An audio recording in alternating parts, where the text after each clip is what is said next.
Hey guys, what's going on? It's Jay, and today what I have for you is the Sony FE 20-70mm f4G lens. Now, this is at 20mm on the green bridge here. Now, if I get a little closer, you can see the background separation. So here at 70mm, you could see the background butter. If I get closer, you can see how close I can get to this lens here. You can see the background blur here is looking pretty good at f4 70mm. So right around here is approximately 40mm at f4, so take note of the background butter. At this distance, I will compare it to the Tamron at f2.8 as opposed to f4 here. All right, so while I'm recording here, I just wanted to stop down the aperture a bit so you can see how the background changes. So here's f13, here's f11. Put it at like f8, so this is what f8 looks like in the background. And let me put it back to f4. So f4, that's what you're looking at for maximum background butter at about 50mm. Again, if I put it to 70, you can get a little more background separation. So 20 to 70 is quite a big range, as you can see here. 20mm, huge amount of the scenery here exposed. And then if I zoom all the way into 70, you can see how much less it is if I step out of the frame. So that's what you can expect. All right, let me put the Tamron 20-40 on here, just so you can see the difference.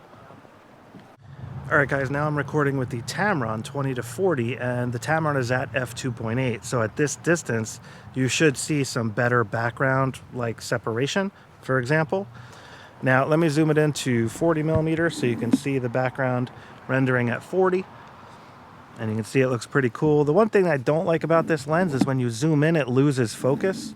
So it has to reacquire. It's not that big of a deal, but when recording video, that is a huge advantage that the Sony has that parafocal feature. So when you zoom in, it doesn't lose focus.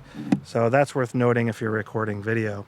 But otherwise, these lenses are so similar, especially at the 20mm mark. Now, the distortion on the Sony lens is significantly more if shooting raw quality, but the camera automatically fixes it when recording video, because the distortion information is stored on the lens itself, on the Sony lenses. So the Tamron has better distortion just straight off of the lens. But again, the distortion correction is just a checkbox in Lightroom. So for somebody like me, not really a big deal. But it is worth noting if you're like a raw video shooter or something like that, it might, affect your workflow. I'm not using any lens filters on here because I want you to see the actual color of the lens and any kind of lens flaring that might be coming in. If I put on an ND filter, that will definitely help with the shutter speed issue I'm having right now. The shutter speed's at 1/1250th of a second at f2.8. So I'm gonna look a little choppy like if I do stuff like this. But if I put an ND filter on, it also introduces flaring, which it's hard to tell the difference between the filter and the lens when it comes to that type of stuff. So I wanted to show you this without a filter. So if you're wondering, that's why the shutter speed is so high and it looks a little bit choppy. Ideally, I would want to be at 1/50th of a second when recording video at 24p. All right, so I just wanted to thank BH Photo for letting me borrow the Tamron 20-40mm lens for this, comparison review between the 20-70 and the 24-50 Sony lenses that I've recently reviewed. So thank you very much, BH Photo, and be sure to check them out for your photo and video needs. And that's pretty much where I buy all my equipment from. They're located in New York City, so I can actually get there. It's not that far, so it's nice to go to a camera store every once in a while. But anyways, thanks BH Photo, and links below in the description. All right, so here we got the Tamron and the 20-70mm f4G lens. And you can see just the sheer size difference of these two lenses, especially when zoomed. You can see there, 70. And this one actually zooms at the 20. Now we're looking at $1,100 for the Sony and about $700 for the Tamron. All right, so going over the lens bodies, we have pinch style lens caps on both. We also have pedal style lens hoods on both. So we have a 72mm filter thread on the Sony lens, and we have a 67mm filter thread on the Tamron. Now both lenses have the fluorine lens coating on the front element, which is nice for if water and stuff gets on there. Now, just going over the Sony lens body a little bit closer here, the Sony does offer quite a few more features. In particular, what we have here is a focus hold button. We have the autofocus manual focus switch. We also have the manual aperture ring here. Now, the aperture ring can be clicked and declicked, which is really good for video, and it also has a lock switch here, which I really like, so it'll stay locked in the auto position and you won't accidentally open it. And I actually have it locked right now because I don't really like using the manual aperture ring that often, unless, like I said, I'm doing a aperture throw when recording video. Now, in addition to that, this lens has significantly more range, 20mm all the way to 70.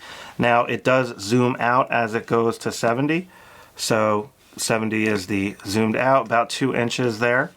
Now, this lens also features dual linear focus motors, which are extremely fast and extremely accurate, and they're very quiet as well. So this lens can keep up with high-speed moving subjects, and it can also track when recording video extremely well.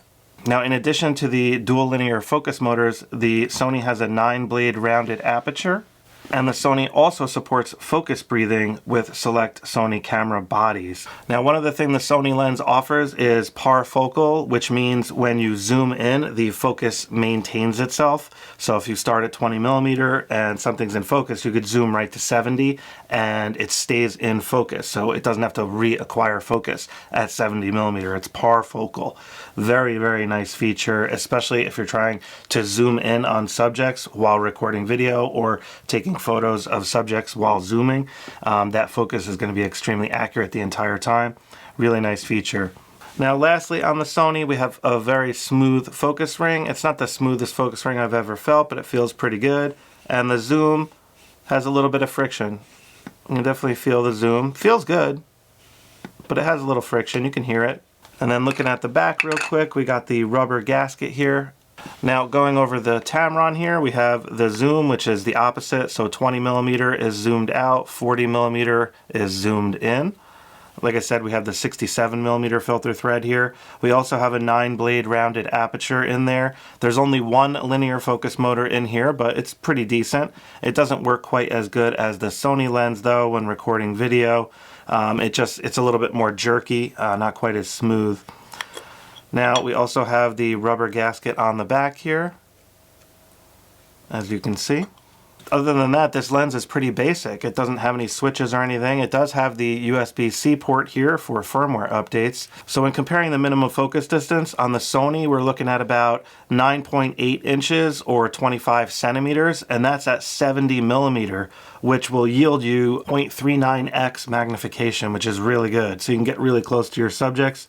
So for the Tamron, we're looking at about 6.7 inches or 17 centimeters, which is about a 2.6x magnification at 20mm, or we're looking at 11.4 inches or 29 centimeters at 40mm for the Tamron as far as the minimum focus goes. Now, weight-wise, we're looking at 17.2 ounces or 488 grams on the Sony lens versus 12.9 ounces or 365 grams when it comes to the Tamron. So there is a significant weight difference. There's also a significant size difference, as you can see here.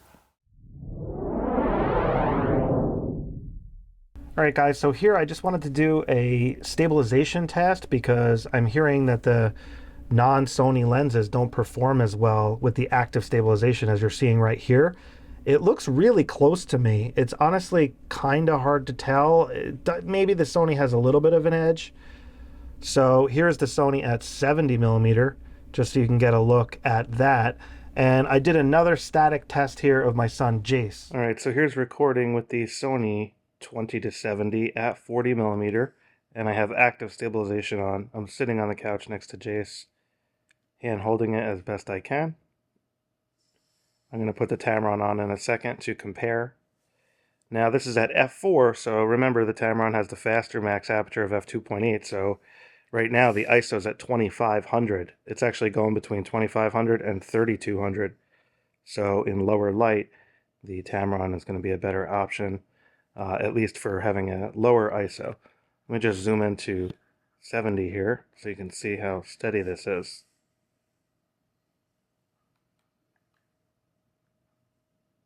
It's much easier to hold it steady when sitting, by the way, compared to standing.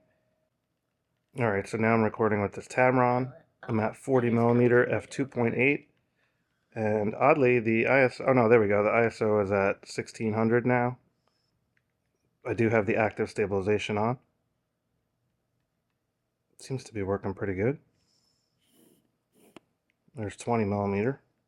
This lens is at 20mm. This is the Sony, and I'm at f4. So please note that background butter and background separation so you can compare. So again, this is pretty much just an active stabilization test to compare with the Tamron. So I just wanted to do this handheld walking test to verify it, because I did a bunch of handheld testing and it's much harder to see the difference. So let's see if this walking test shows off the difference. So again, note the f4 background butter difference. And I'm going to switch lenses now to the Tamron. Alright guys, now I'm recording with the Tamron with active stabilization on, and I'm just doing the same exact walking test I did with the Sony 20-70. So this is at 20mm with active on, so it is cropped in that little bit. And again, just a quick handheld walking test. Of course, if I used a gimbal, this would be butter smooth, which is why I usually use gimbals when I'm doing this type of work. But for those of you that just want to do handheld stuff, I just wanted to compare the two. Here we are using a gimbal, and like I was telling you a minute ago, you could see how much more buttery smooth it is with the gimbal. Now, just to be clear, I'm not using any ND filter. I'm recording in 4K 24, and I'm also using auto white balance, so you can see how the camera and lens combo colors vary or don't vary. You be the judge. But just wanted to give you a quick view here so you can see the background butter. I got a little bit more distance here in this particular scene than by my house, so you can see that background blur a little bit more clearly.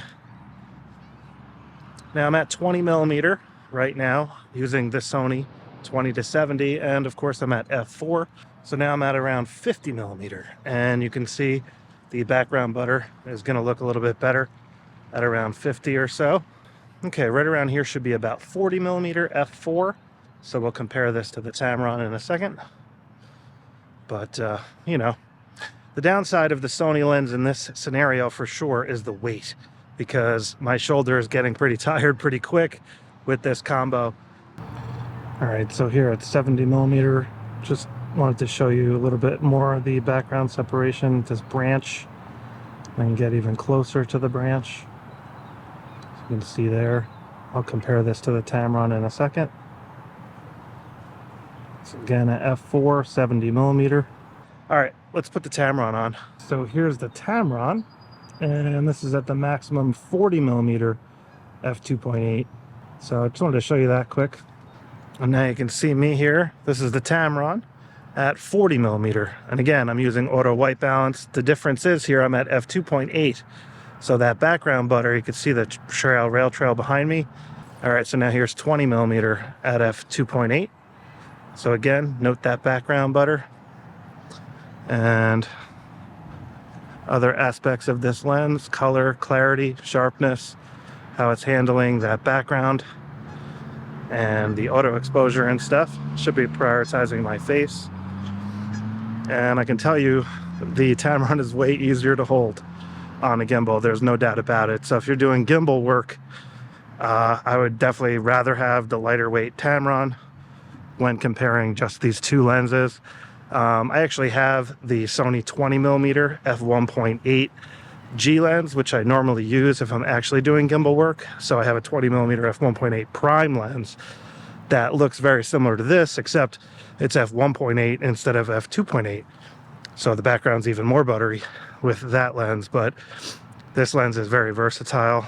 20-40 f2.8, really can't beat that. It's a really good versatile range. Not as much range as the 20-70, but again, that weight is a factor when doing gimbal work, vlogging work like this. So, if you got rock solid shoulders, then it probably won't matter to you too much, but my shoulders get tired when holding this amount of weight out like this, So anyways, all right, this quick test is over. Catch up with you in a minute.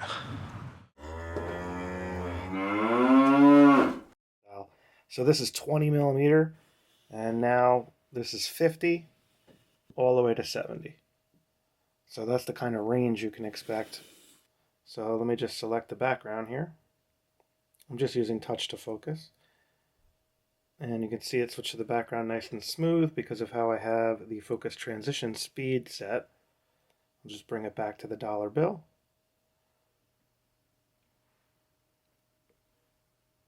This is with focus breathing turned off at 70mm using the 20-70. So it has very little focus breathing at 70mm. Let's try it at like 35. Just look at the lower left corner where the pipe cleaners are for that zooming effect. There you go. You can see just a little bit of that zooming on that zebra striped one. All the way on the very left. Let me turn focus breathing on here. Alright, so I just zoomed out a little bit because the focus breathing actually cropped in. So here's with it on. And now there should be no zooming. You should be able to see that zebra striped pipe cleaner even when it's out of focus. Yeah, it's working much better. So let's put it at 70 and just try it one more time. Go to the dollar bill and just note in the corner there, that pink crayon there at the very corner. You can see it. There we go. Focus breathing on. So here's 20mm. And here is 40mm. And it did lose the focus when I zoomed in, which the Sony doesn't because of that parafocal feature. Alright, so let's hit the background. And you can see the focus breathing. It's not that bad. There's definitely some. Alright, so here's a quick lab test here. I'm recording video 4K 24, and I just wanted to show you the difference in the autofocus tracking abilities of each lens. Now, the Tamron has a single linear autofocus motor. The Sony has dual high-speed linear focus motors, and clearly the Sony is just way more capable in this specific test. So high-speed moving subjects and video tracking, Sony for the win. Alright, so those interested in what the star flares will look like, or the sun flares, this is at f20, just to check, with the Sony lens at 20mm. It's f22. Let me just put it at f4 here so you can see the flaring a little more. Just quick flare test, guys. Alright guys, so here's the Tamron, and I have the Tamron at f22. I just wanted to show you the star pattern that you'll get if shooting at the sun and stuff. It looks pretty cool, for sure. Now, if I open this up, it's a pretty hard flare test because I'm in a low light situation, so I'm really, drowning the lens in this bright light so you can see that sun flare. Kind of exaggerating it more than it would be in the real world, but this is what you can expect if you see some flaring. It's going to look something like that at 20mm on both lenses. Alright guys, so here we are in the lab, and I just wanted to show you the distortion at 20mm. You can see here on the left I have the Sony, and you can see the distortion is quite significant here compared to the Tamron. The Tamron does have a little bit of distortion, but not near as much. Sony is relying on the in-camera correction, clearly, more so than the Tamron lens. Alright, so that's with the correction applied, and we got the Tamron on the right and the Sony on the left. So you can see once it's fixed, it's really not a big deal, and that's just a checkbox here in Lightroom if, you use Lightroom. Now when we zoom in here, let's just compare the two different photos here. Now this is at 20mm again. On the right, the Tamron is at f2.8, and the Sony, of course, is at f4 because that is the fastest max aperture. And you can see they look very, very similar. It's really hard to tell the difference. The Tamron lens does look a little bit cooler, and you can see the bokeh balls are larger, which makes sense, f2.8, so you're getting more background separation. I'm sorry I didn't have my bedroom door open for this test shot, so you could see the other light there, but that's the basics of what it looks like in the lab scene at 20mm. So again, these lenses are so close optically once the distortion is fixed that it's really hard to tell. Alright, so looking at approximately 40mm, I actually have the Sony lens at 35mm, sorry about that, but I was just going through the focal ranges on the Sony lens that were marked, and so I went from 24 to 35 to 50 and so forth. But anyways, you can see here, again, when we zoom in and look, You could see just the background, you know, the bokeh balls are going to be a little bit larger on the f2.8 lens compared to the f4.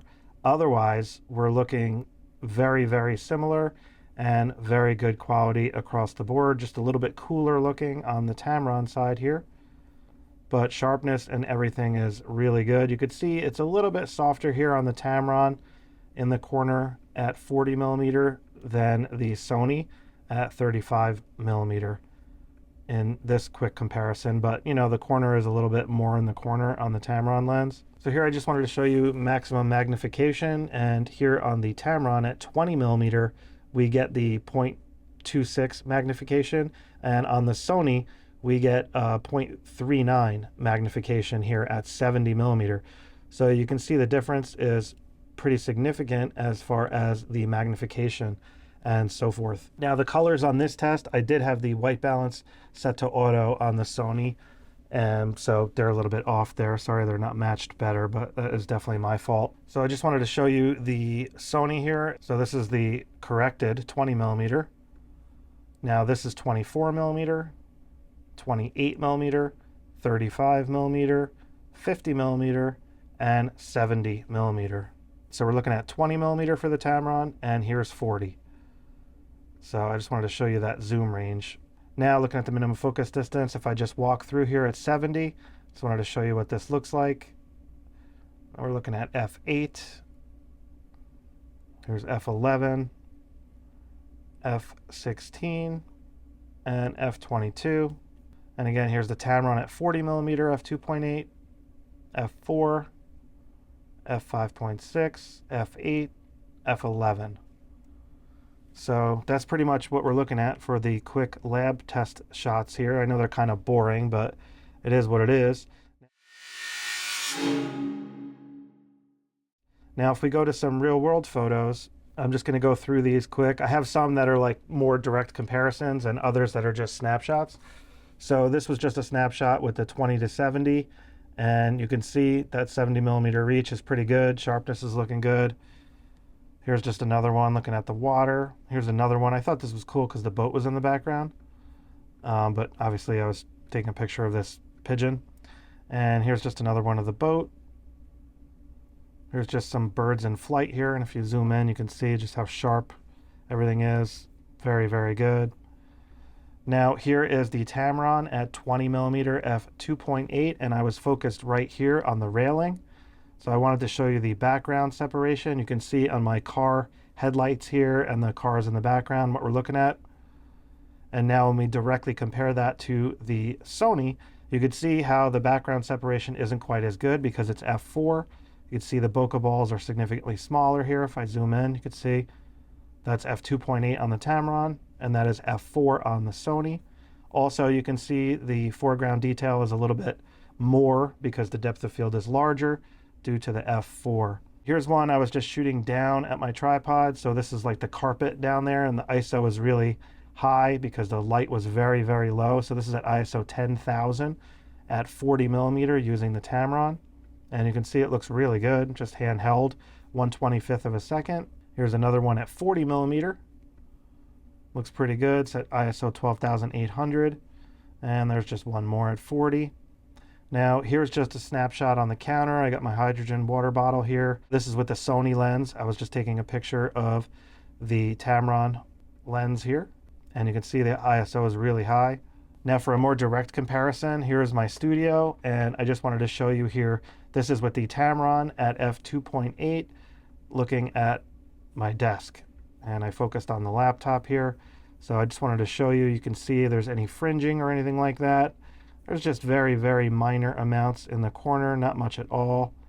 And then here's 40mm, so 20 to 40. And now here's the Sony lens at 20mm, and if I zoom in, you can see, like I said, it looks almost identical. It's so hard to tell. I am seeing a little less fringing here. There was just a tiny bit on the Tamron in the edges, but this is f4 versus f2.8, so that does make sense that there's a little less with the Sony. And then zoomed in, so now this is 44mm to try to simulate, you know, the Tamron at 40. So 44, and then all the way to 70. So you get that additional reach with the Sony 20-70. Now, guys, made some ribs. I only took these photos with the Sony 20-70 because that is the primary lens for this review. The Tamron is kind of like and compared to, but it's more of a 20-70mm review. So anyways, I just wanted to show you, made some ribs and I got some rub on there. You can see here. And here's what they look like in the oven. You can see how good they look. Really, really delicious. And here they are on top of the oven. Just took a couple of snapshots. Here we're looking at them on the cutting board. And just look at that incredible, crispy deliciousness. Now here's just one. I focused on the bone here so you can see some detail, background, depth of field play and stuff. This is ISO 4000. A couple more close-ups here at 70. There's just another one. And one more here of the juicy meat inside. Oh man, was it good. All right, so I went down to the Basher Kill the other day on the way home from work, and the sky was just incredible. It was one of those magic type days. And so I put the camera into bracketing mode, and I took 3 separate frames. So here are the 3 separate frames. So we basically have a -2 exposure, a 0 exposure, and a +2 exposure. And then I combined those 3 images to create this HDR composite image. And I think this looks incredibly awesome. And you can see here, that's what we got. So that was with the Sony lens. Unfortunately, I didn't have the Tamron on this day, but I did go back. I'll show you more shots I got from the Basher Kill in a moment. So this is with the Tamron at 40mm at f2.8, and same exact shot except f4. Now here's one looking at the cord, and this is at f2.8, so you can see that background butter is looking really, really good. Nice separation there. And now if I stop down to f4, you can see how the detail in the background is starting to come back. Here's f2.8 versus f4 versus f5.6. And now here we're with the Sony 20-70, and I have it at f4. So you can see there, the background's looking pretty darn good. And here's f5.6. And now here at 70mm at f4, you can see that background butter is looking ridiculously good. So that magnification is really helpful when it comes to getting background separation. Now here's one of the Sony lens at 70mm, just looking at that phone receiver there. And there was a car in the background, kind of got the cool headlight bokeh there. And here's one at 40mm just to compare to the Tamron at 40mm. If I go back, so on the right we got the Tamron, on the left we have the Sony, and you can clearly see the f2.8 versus f4 difference in the background butter. All right guys, so here's one I just wanted to show you. This is going to be at f4, so you're going to see the ISO is going to be double what the Tamron is. So this is at ISO 8000, and if you look, you can see it's pretty noisy there. And if we look at the Tamron, you could see at f2.8, it's at ISO 4000, and it's significantly cleaner. So again, lower light situations, the Tamron has a significant advantage. Now I went down to the Basher Kill, and this is actually an HDR. Here's just the normal shot. Here's the other 2 frames. And here is the 3-shot composite here. And you can see sharpness, clarity, detail is just fantastic. Here's another one at 25mm with the Tamron. And here is one with the Sony at 20mm. So you can see 20mm versus 25, they're very, very similar. I don't know why I had the Tamron at 25 instead of 20, but that's what we're looking at there. And here's just one more I took with the Sony. I actually tried to take this with the Tamron, but the weeds were blowing in the wind so quickly that it came out blurry, but this one came out good on the Sony. All right guys, so I have a couple of more shots with the Sony lens and that I wanted to show you from the Kando event in Utah. Now they had this really awesome car set up there, so I took a couple of snapshots. This is at 56mm. This is at 25mm for a more wide angle view. Now this is at 70mm for a nice close-up of the emblem there. A little wider here to show both emblems. Just a cool headlight vertical. Now here's one at 20mm just to show you the range. So that's 20, that's 70, and that's 43. So you can see 20 to 70 is quite a bit of zoom. Here's just one of a flower, looking at that guy. The hotel looking up. Here's a couple more weeds looking down. And if I zoom in here, you can see the sharpness is just really, really good near that minimum focus distance. Here's just another one to show you some background separation. Here's just a wide angle landscape shot here. And, you know, if I zoom in, you can see the detail. This is at f9, is just absolutely remarkable. Here's a cool grasshopper. He was just hanging out. Let me take a photo of him. That was cool of him to chill there. I was really close to him. I thought he was going to fly away. Here's another one just showing off the grounds.